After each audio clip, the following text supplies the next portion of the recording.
Et à cette heure-ci, il y a Guillaume Meurice, Oui. que vous connaissez peut-être de réputation. Oh bah non quand Bah, même, on puis l'entend il le est venu, matin. hein, puis il est Ouais, venu c'est chez ses petites Quotidien chroniques. aussi. C'est le vrai, je suis matin. venu chez vous. Bah alors, Exact, C'est le exact. petit monde des médias, bien sûr. Bien sûr. Allez-y, Guillaume. Eh ben, écoutez, à chaque élection, on ne sait pas ce qu'on gagne, mais on sait ce qu'on perd. Et moi, j'ai perdu du lourd, sans mauvais jeu de mots. Jacques Millard. Jacques Millard, c'était mon panthéon à lui tout seul. Au grand homme, mes chroniques reconnaissantes. Jacques Millard, si vous ne le connaissez pas encore, tapez son nom sur un moteur de recherche. La première occurrence, c'est souvent dérapage. Voilà. Même pour Rémi Julienne, c'est pas ça. Hein. C'est pour vous dire le niveau du gars. Alors, je suis retourné ce matin une dernière fois à sa rencontre, à la rencontre de Jacques, parce qu'à défaut d'avoir fait un carton dans sa circonscription, il faisait les siens à l'Assemblée.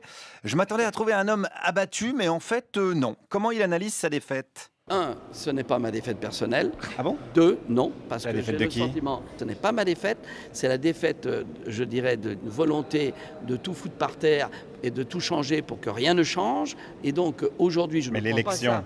L'élection, c'est une avez perdu. bataille. Oui, mais là, pour l'instant, vous avez perdu. Mais, attendez, C'est une défaite.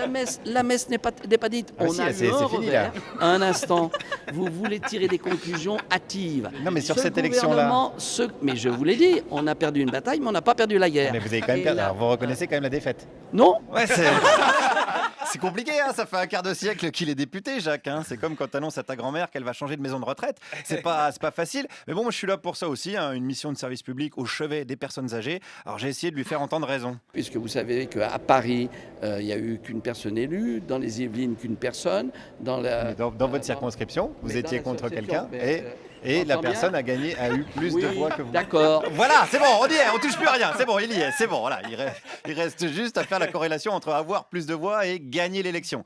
Ce qui dans le parti Les Républicains ne va pas toujours de soi. Hein, Serge Dassault, si tu nous entends de là-haut. Non, il est mort ou pas ? Non, on sait jamais, on sait plus.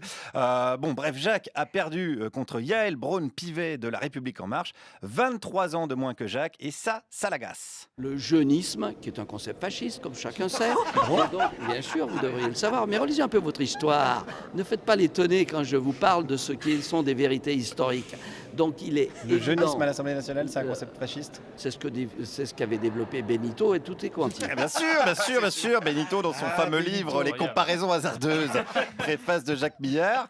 C'est une guéno, mais plus. Ouais, je vous ai dit, c'est mon préféré, hein, donc je suis un petit peu triste. Alors, Jacques, il est coutumier des comparaisons hasardeuses, puisqu'il avait comparé l'homosexualité à la zoophilie. C'est-à-dire qu'il ne fait pas la différence entre Freddie Mercury et un labrador, ce qui peut poser des problèmes dans la vie, sexuellement, mais aussi musicalement, bien entendu. Jacques, il a eu également quelques phrases malheureuses sur les femmes. Il a dit « Je ne parle pas aux connes, ça les instruit.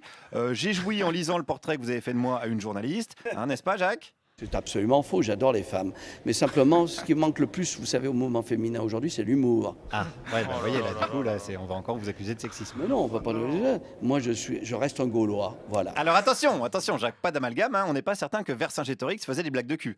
Si ça se trouve, le mec aurait détesté le spectacle de Bigard, on ne sait pas, on ne saura jamais. Attention, je le dis quand même, Jacques n'est pas tout à fait misogyne. Le talent n'a pas de sexe. S'il y en a 250 qui ont du talent, je m'en féliciterai, mais on verra à l'œuvre. Ouais, mais pour vous qui aimez bien les femmes, il y en a mais 233 le qui problème- arrivent et vous partez, c'est pas de bol. Ah oui, mais que voulez-vous, la terre est grande. Ah, serrez les miches, Jacques Millard va avoir du temps dans les années qui viennent. D'ailleurs, c'est pas 233 femmes qui rentrent à l'Assemblée, c'est 223. Je me suis un petit peu enflammé. Mais bon, on a tellement l'habitude qu'il y ait autant de femmes à l'Assemblée qu'à une soirée FIFA chez Daesh.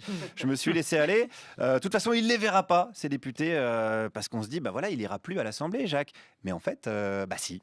Parce que maintenant, garde à vous, jeune homme, je vais vous montrer la carte, c'est que je suis devenu membre honoraire du Parlement. Tenez-vous. Voilà, ça Voyez-vous donne droit à quoi ça ? Ah, ça donne à rentrer ici dans cette boutique et aller au restaurant, c'est déjà pas mal. Ah oui, parce que vous croyez que vous en avez fini avec les députés battus. Ben non, il va falloir encore raquer pour leurs indemnités de départ, le resto, la cantine. Ils vont tous devenir des putains d'assistés, des cancers de la société, comme dirait leur copain Wauquiez. Alors moi, je proposerais volontiers qu'ils mettent leurs paroles en pratique et qu'on les foute au RSA contre des heures de bénévolat, mais ça n'engage que moi. En attendant, concluons avec une dernière question. Qu'est-ce qui va vous manquer le plus à l'Assemblée nationale ? Mais je veux dire, j'aime mon pays. Je continue à suivre la politique française. Mais c'est pas ma question. Je n'ai aucun regret. Qu'est-ce qui va vous manquer ici, quoi ? C'est peut-être votre question, mais votre question, je m'en fous, je vous donne ma réponse. Voilà, et c'est ça qui va me manquer à moi, chez Jacques, la décomplexion. En espérant, sans trop y croire, que la relève qui paraît moins violente dans les mots ne le sera pas tout autant dans les actes. Guillaume Meurice, merci. À votre service. Faut le prendre en